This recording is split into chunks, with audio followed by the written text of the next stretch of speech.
In this video, we solve problem number 5 from quiz number 5 from the fall 2020 semester.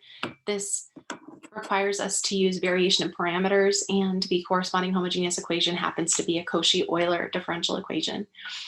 So remember, anytime you're solving a non-homogeneous problem, you have to find the solution to the corresponding homogeneous equation, and then you have to find the solution to the non-homogeneous equation. And then you put those two pieces together to get the general solution to the non-homogeneous equation.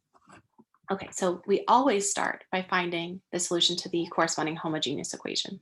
So we've got x squared times y double prime plus x times y prime minus y equals 0. And notice that we've got x to the second power, and it's multiplied by the second derivative, and this is x to the first multiplied by the first derivative of y, and then there are no x's here, and we've got the 0th derivative, which is just the original function. So that makes this a Cauchy-Euler differential equation, which means we can solve it by letting y equal x to the m. Since it's a second order equation, we'll take the derivative twice. By the power rule, we bring the power down, multiply by x to the 1 less power. Then we bring the constant down, then we bring the power down, multiply by x to the 1 less power. You might distribute. And then substitute into the differential equation. So we've got x squared times y double prime, provided that y equals x to the m is a solution. Y double prime would equal this. Then we're adding x times y prime.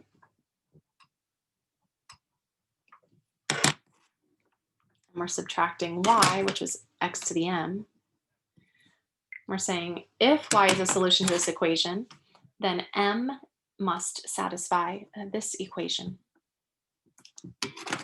So the question then becomes, okay, well, what values of m will cause this equation to be satisfied?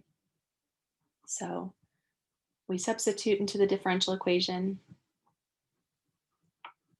and we simplify. And then we're going to solve the characteristic equation for m.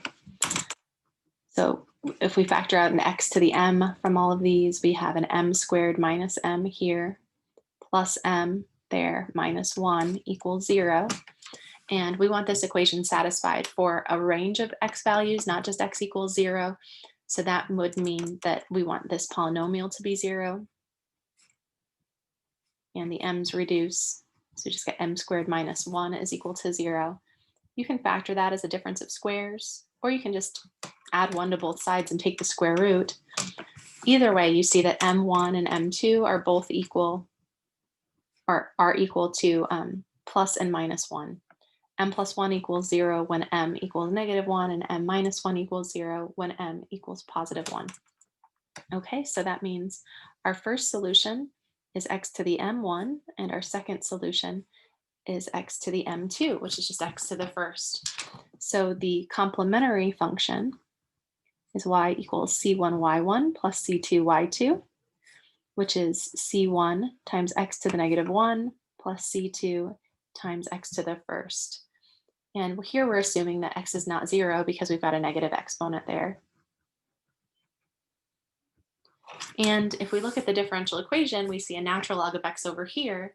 So that will only be well defined when x is strictly positive. So we could have also said for x strictly greater than 0, and that would work as well. Okay, so we substitute, we simplify, and we find the characteristic equation. We solve for m1 and m2, and then we use those to find y1 and y2, and then we find y sub c. Now for variation of parameters, we need to go back to the differential equation and be careful here. A lot of people will make the mistake of using this as f of x. But remember, when we came up with the formulas for variation of parameters, f of x was the right-hand side when the coefficient of y double prime was equal to 1. So we have to take this and divide by the leading coefficient. then this right-hand side is the f of x in our formulas for variation of parameters. Red pen here. So we're going to divide so that the coefficient of y double prime is 1. That allows us to identify f.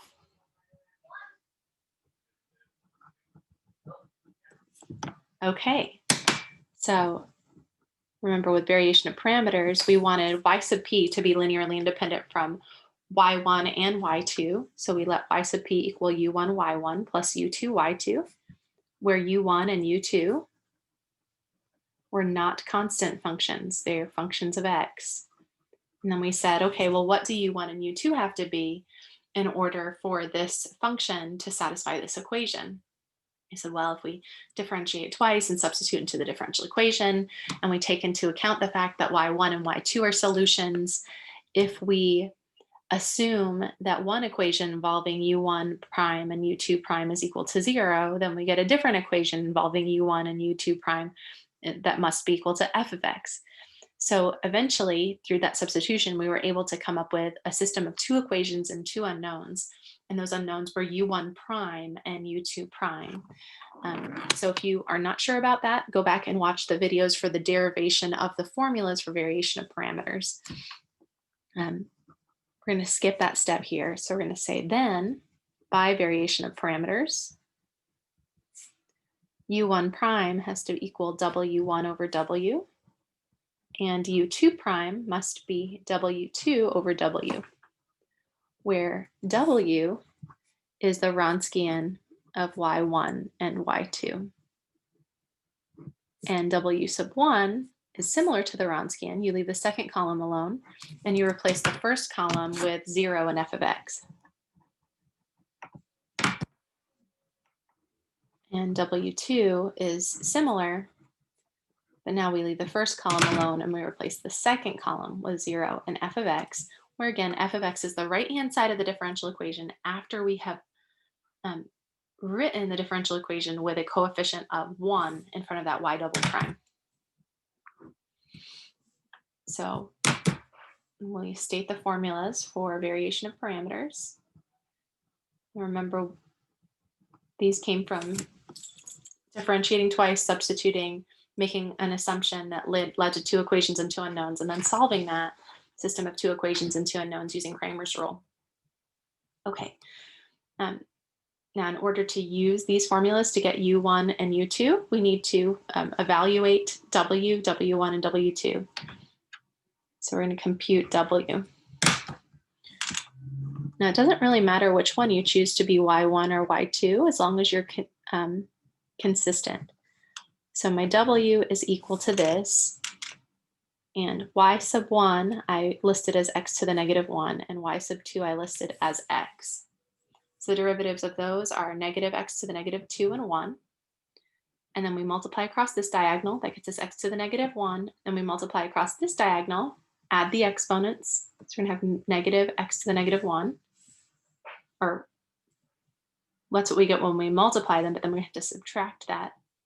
Subtracting a negative means we're going to add. So that gives us 2 x to the negative 1, or 2 over x as our Wronskian. And then w sub 1 looks just like that, but we replace the first column with 0 and f of x. And in our case, f of x is natural log of x all divided by x squared. Multiply across that diagonal, you get 0. Multiply across that diagonal, the x in the numerator here is going to cancel with one of those. So we'll get that. So w sub 1 is negative natural log of x over x. And then w sub 2 is similar again. We just leave the first column in the Wronskian alone.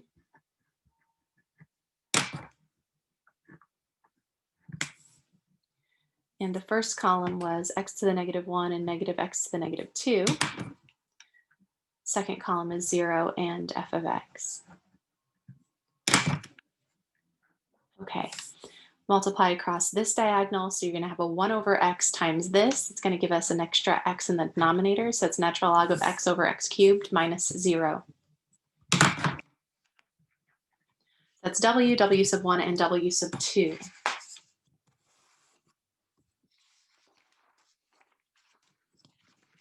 Okay, so now we've got all those pieces.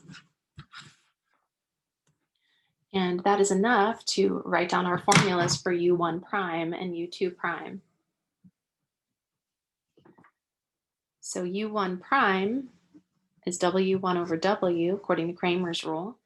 So that ended up being a negative natural log of x over x divided by 2 over x. So we're going to multiply by the reciprocal. So that's x over 2 there. And those x's reduce, and we end up with a negative 1/2 natural log of x. So that's u1 prime.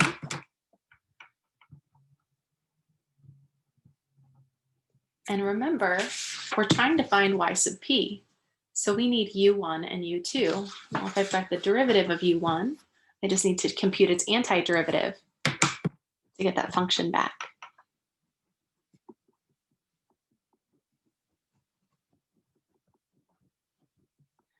So we're going to use integration by parts here. We're going to let's let u equal negative 1/2 natural log of x, and then dv is just dx.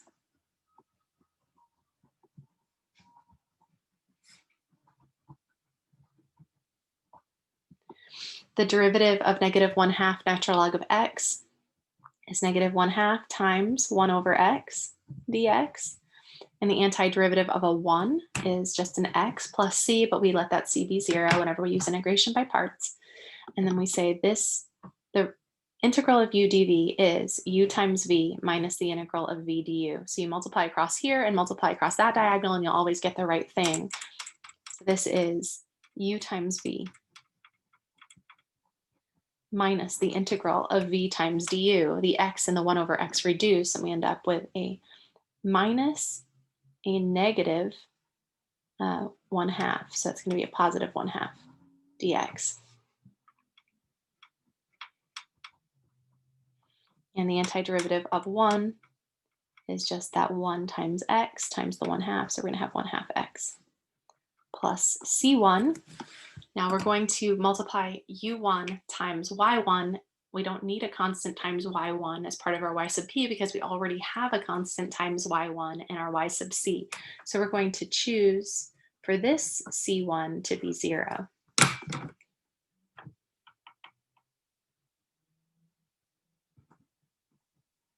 Oops.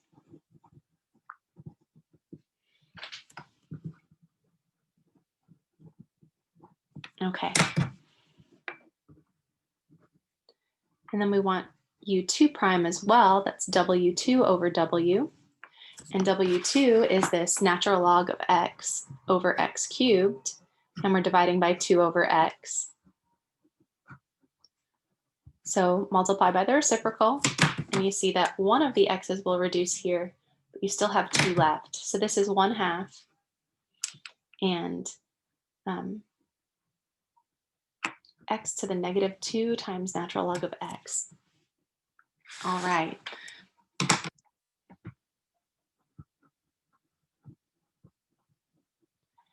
Then to get u2, because we want u2 in order to find our y sub p, we anti-differentiate this function.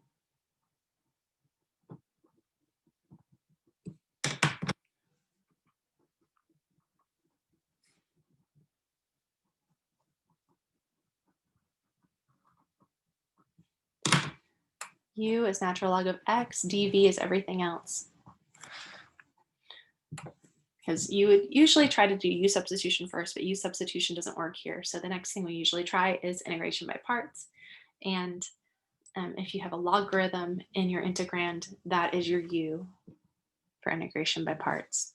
It's a good choice for u. And then dv would be everything else. And you compute du, that's 1 over x times dx. And then you compute v. So you bring your constant down, then you'd add 1 to the exponent, and then divide by the new exponent. And then, according to integration by parts, the integral of u dv is u times v minus the integral of v du. So in this case, we're going to have negative 1 over 2x times natural log of x minus the integral of v times du. So we're subtracting a negative 1/2, so it's going to be adding a 1/2. And then I've got a 1 over x here and a 1 over x here, so that's an x to the negative 2 dx. Bring the 1/2 down, add 1 to the exponent, divide by the new exponent. Dividing by negative 1 is the same thing as multiplying by a negative 1, plus c. And we're going to take u2 and multiply by y2. We already have a constant times y2 in the solution because of our complementary function. So we're going to choose c2 to equal 0 because we don't need another term that looks exactly the same as a term that we already have. Okay, and we can simplify this, of course, if we want to. And you could even simplify further if you wanted. You could factor out that negative 1 over 2x. Okay, now we want to substitute u1 and u2 into the form of y sub p. And then, of course, we want to simplify. Always a good idea to simplify. Whoops. So y sub p was u1 y1 plus u2 y2. And we found that u1 was negative 1/2 x natural log of x plus 1/2 x. And y1 was x to the negative 1. And u2 was this function. And then we're multiplying by y2, which happened to be x. And if we simplify, so it's like I'm dividing by an x here. I get negative 1/2 natural log of x plus 1/2. And then this x reduces with that x and that x. You distribute. So we'll have a negative 1/2 natural log of x there, minus 1/2 there. And those reduce. So it looks like y sub p is just negative natural log of x. Kind of interesting. Almost identical to the original right-hand side. Okay, so we're not finished yet. That's our y sub p. We want to write down the general solution on some interval of existence. So remember, y is just equal to y sub c plus y sub p. And y sub c was c1 y1 plus c2 y2. And y sub p was negative natural log of x. And this will work for positive values of x.